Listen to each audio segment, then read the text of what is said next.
दोस्तों, मैं हूँ एक लेखक। मेरा नाम विजय कुमार पाल है और ये मेरी किताब है ब्लैक ड्रग्स ऑफ टेररिज्म। इसको आप अमेज़न फ्लिपकार्ट पर ख़रीद सकते हैं। इसमें बताया गया है कि किस तरह इस्लामिक आतंकवाद या इस्लामिक गुंडागर्दी संगठन बना बना कर की जा रही है।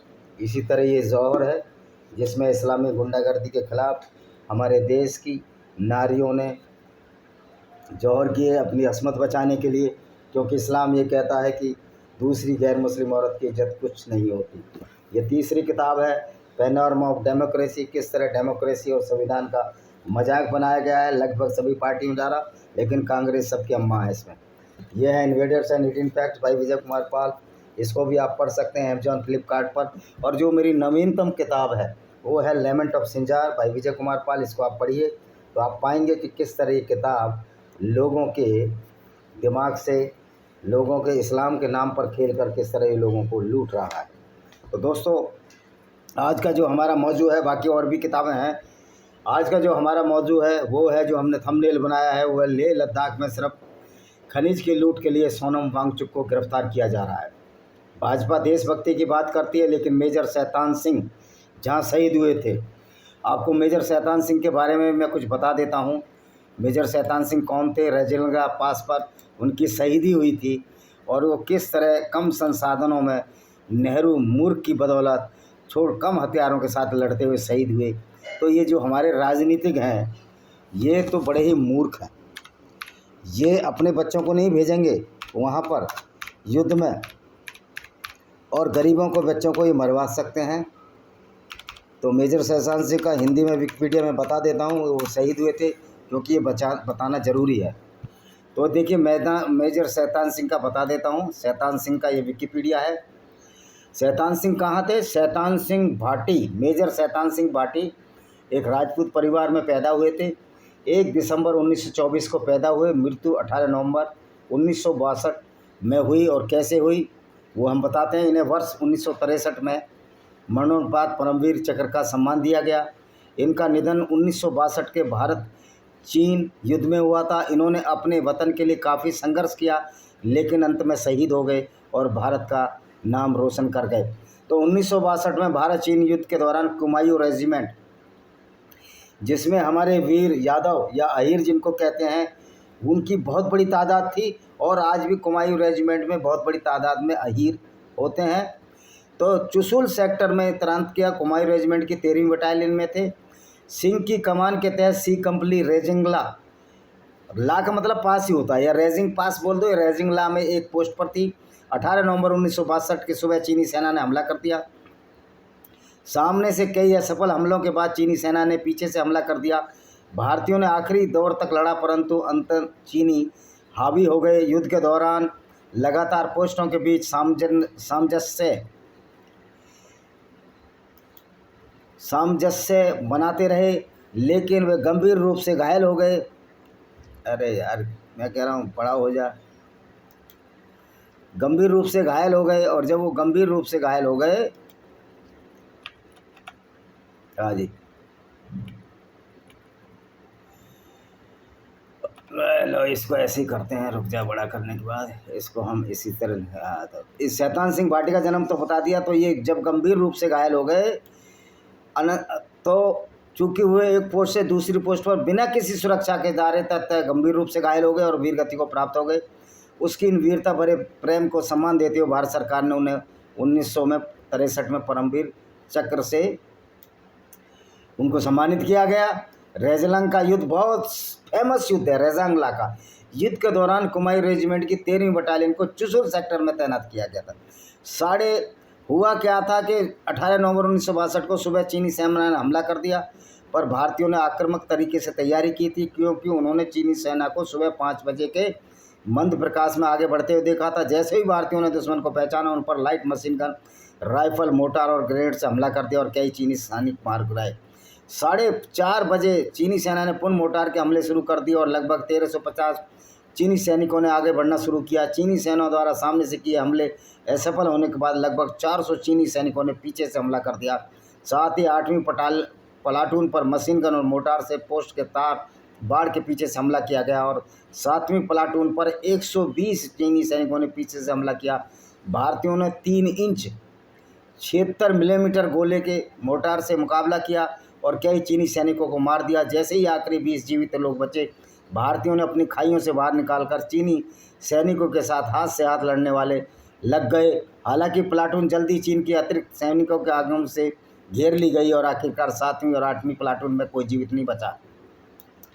युद्ध के दौरान मेजर शैतान सिंह भाटी पोस्टों के बीच सामंजस्य तथा पुनर्गठन बनाकर लगातार जवानों का हौसला बढ़ाते रहे। चूँकि वह एक पोस्ट से दूसरी पोस्ट पर बिना किसी सुरक्षा के जा रहे थे, अतः वे गंभीर रूप से घायल हो गए और वीर गति को प्राप्त हो गए। इस युद्ध में भारत के 123 में से 109 सैनिक शहीद हुए।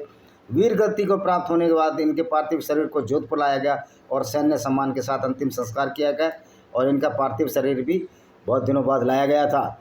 तो दोस्तों, वहीं पर जहाँ ये शहीद हुए थे, एक वो बनाया गया, स्मारक बनाया गया, लेकिन इस बीजेपी की सरकार ने, जो बीजेपी की सरकार ने उनका स्मारक भी दूसरी जगह शिफ्ट कर दिया।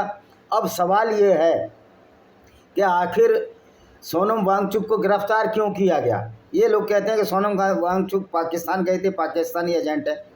मैं इन लोगों को पूछना चाहता हूँ, उसमें से बहुत से ऐसे लोग हैं, तुफेल चतुर्वेदी है जो बीजेपी के गुण गाते हैं, जिनका चैनल चलता वो भी पाकिस्तान गए।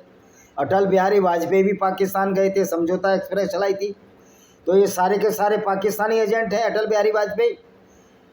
और अटल बिहारी वाजपेयी ने तो राहुल गांधी को भी बचाया था। मणिशंकर अय्यर हर रोज़ पाकिस्तान जाते हैं, पाकिस्तान से फिर आकर आग उगलते हैं। क्या मणिशंकर अय्यर को गिरफ्तार किया गया? फिर मोदी जी तो नवाज शरीफ की बहन या भतीजी की शादी में शामिल होने गए थे और उनकी बहन को, उनकी माँ को धोती दे के आए थे। जो व्यक्ति अपनी माँ के सम्मान को ठुकरा कर ये बोलते हैं कि मैं तो कोई देवी प्रकृति से पैदा हुआ हूँ, यानी कि मैं जैविक पदार्थ ही नहीं हूँ, जो कि साइंस के हिसाब से बहुत असंभव है, और जो अपनी माँ के मुंडन में न बैठकर इधर उधर घूमने निकल जाए, जो 13 दिन का शोक ना मना सके, वो व्यक्ति कह रहा है, वो व्यक्ति ऐसी सदाचारिता की बात करे तो समझ में नहीं आती। तो फिर मोदी जी भी वहाँ गए थे, साड़ी तक दे आए उनकी माँ को। फिर नवाज शरीफ ना, इस तरह के आदान प्रदान चलते हैं।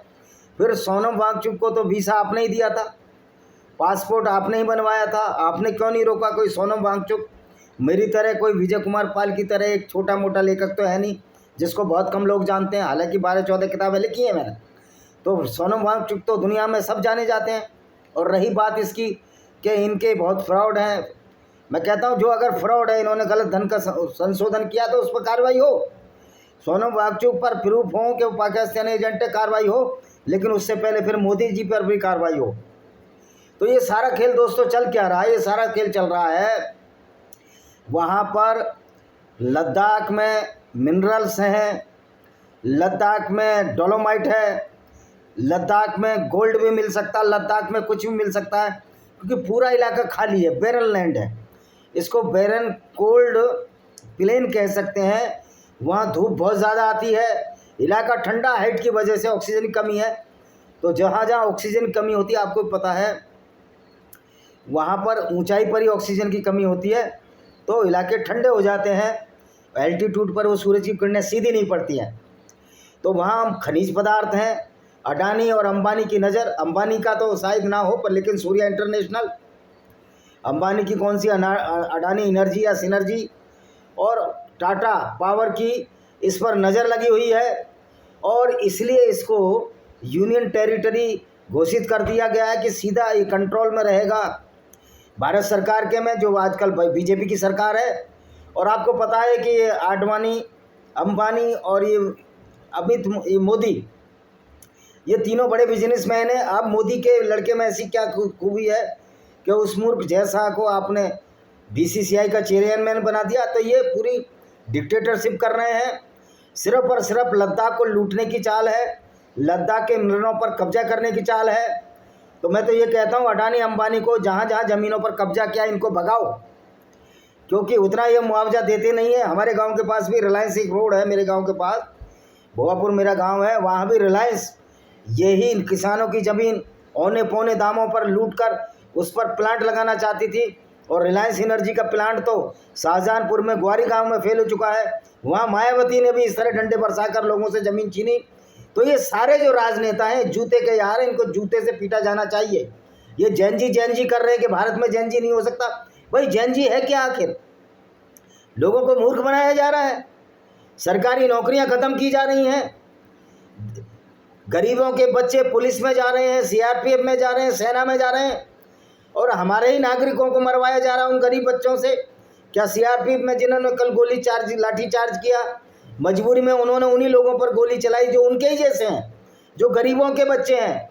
तो ये बीजेपी की सरकार गरीबों को आपस में लड़वा रही है और वहाँ पर लद्दाख के संसाधनों की ये लूट मचाना चाहते हैं, जिसमें अंबानी अडानी तो कम से कम शामिल है।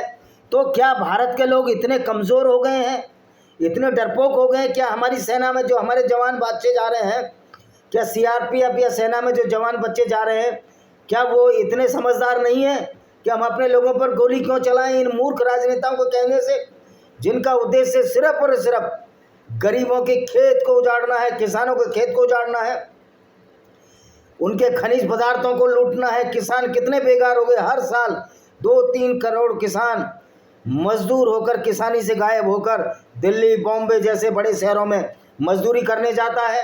क्या ये देश का भविष्य है? अडानी अंबानी की तिजोरियां भरती चली जा रही हैं, सत्ता पुलिस का दुरुपयोग कर रही है, लाठी चला रही है। पुलिस वालों को भी समझना चाहिए, आप भी गरीब के बच्चे हो, आपने भी गरीबी भोगी है और आपने कम से कम ज़मीनी हकीकत सुनी होगी। किस तरह ये मारवाड़ी व्यापारी समुदाय गांव में बस जाता था, पूरे गांव को अपना कब्जा कर लेता था। आज ज़रूरत है इन मारवाड़ियों को, इन बेईमान व्यापारियों से निपटने की, और सरकार तो इन बेईमान अडानी और अडानी के हिसाब से चल रही है। तो आपको ये उम्मीद लगती है कि सरकार इन पर कार्रवाई करेगी? तो इसके लिए हमें युवाओं को आगे आना होगा। लाठी गोली खाने से कोई डरता नहीं है, और हमारे पुलिस वाले और सीआरपीएफ आर्मी के लोग इतने मूर्ख नहीं है कि वो बिना बात के लाठी गोली चलाएंगे। जिन्होंने 4 लोगों को मारा है वो लोग भी अब अपने अंदर आत्मग्लानि महसूस कर रहे होंगे, जो सीआरपीएफ के लोग हैं।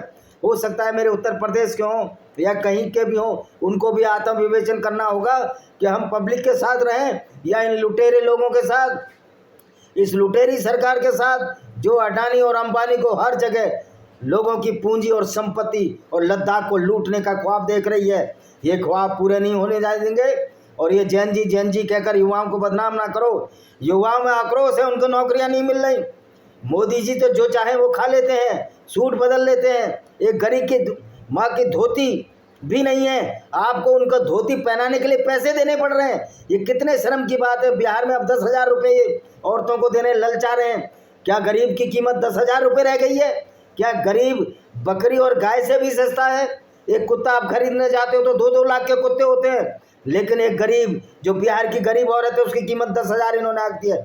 देखिए, कीमत ये नहीं आंकेंगे, कीमत देश का जो नौजवान है, देश का नागरिक, देश का सैनिक, हमारे पुलिस बल जो हमारे देश की सीमाओं पर रक्षा करते हैं, इंटरनल गुंडागर्दी से बचाते हैं, वो आंकेंगे।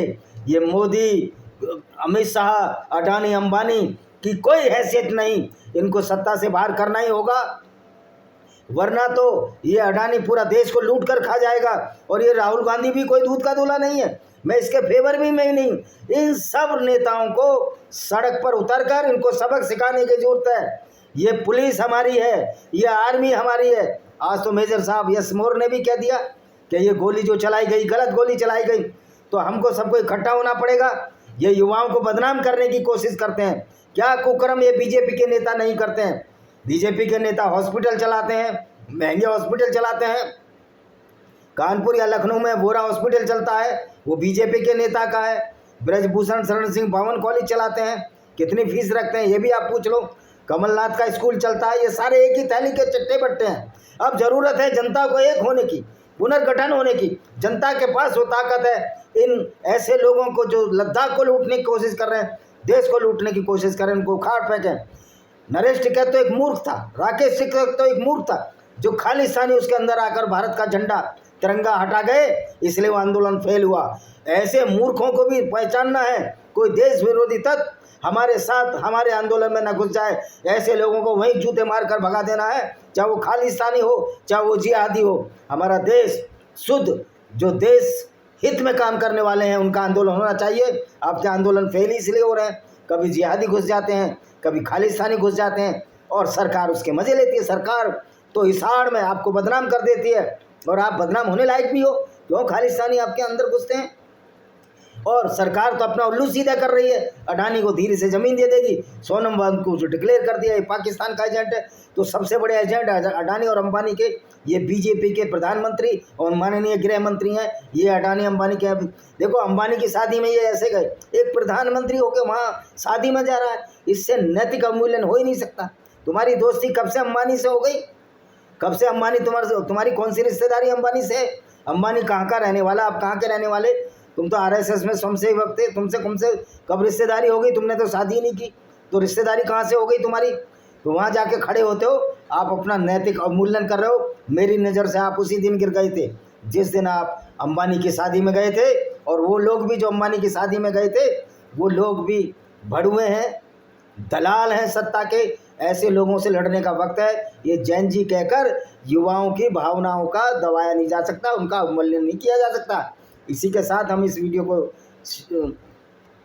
ख़त्म करते हैं। आशा है कि वीडियो आपको पसंद आएगा। और सोनम वांगचुक विलेन नहीं, खलनायक नहीं, वो हीरो है।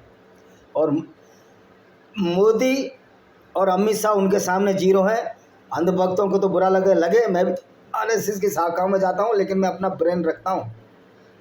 जो कौमें ब्रेन नहीं रखती, जैसे इस्लाम में मुसलमान जो ब्रेनलेस हैं, जो दंगे करते हैं, जो कौमें ब्रेन नहीं रखती वो बर्बाद हो जाती हैं। तो इसीलिए हमेशा सत्य बोलते हैं। बुरा लगे लग जाए, मोदी से मुझे राशन नहीं खरीदना, मोदी को तो हम बनारस से हरा देंगे। अगर इसको उनको लगे कि मेरे खिलाफ कार्रवाई करोगे तो मैं ओबीसी समुदाय से आता हूँ, जिसकी आबादी 52% है इस देश में। तुमको सत्ता से बाहर करने में 2 मिनट लगेंगी, तुम्हारी औकात नहीं जो हमको चैलेंज कर सको। इसी के साथ हम इस वीडियो को विराम देते हैं। वंदे मातरम, जय हिंद, आपका दिन शुभ हो।